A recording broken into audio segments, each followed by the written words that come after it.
ராமநாதபுரம் மாவட்டம் தேவிப்பட்டணத்தில் அருள்வாளித்துக் கொண்டிருக்கின்ற அருள்மிகு ஸ்ரீ சவுந்தரநாயகி அம்பாள் சமேத அருள்மிகு ஸ்ரீ திலகேஸ்வரர் சுவாமி திரு ஆலயத்திலே சனி மகா பிரதோஷத்திலே சிறப்பான முறையிலே சுவாமிக்கு அபிஷேகம் செய்யப்பட்டு ஆராதனை நடந்து இன்னும் சற்று நேரத்தில் மகா தீபாரம் நடைபெறும். அதனுடைய பூர்த்தியில அதனுடைய ஆரம்பம் இங்கே சமுத்திராத்திக்கான ஆரம்ப பூஜையாக சப்தம கன்னிமார்கள் என்ற வகையிலே இந்த மண்ணிலே நிலம், நீர், நெருப்பு, காற்று, ஆகாயம் ஆகிய பஞ்சபூதங்களுக்கும் உரித்தான சிவய போற்றி, ஓம் இந்திரதேவாய போற்றி. பஞ்சபூதங்களே நம்ம போற்றி இருக்கோம். அடுத்து சப்தகன்னிமார்கள், இவங்களுடைய பேரை நான் சொல்றேன், நீங்க போட்டு சொல்லுங்க.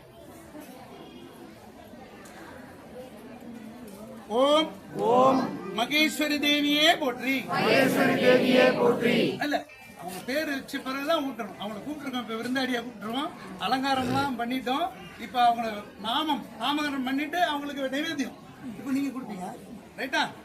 அதுதான்.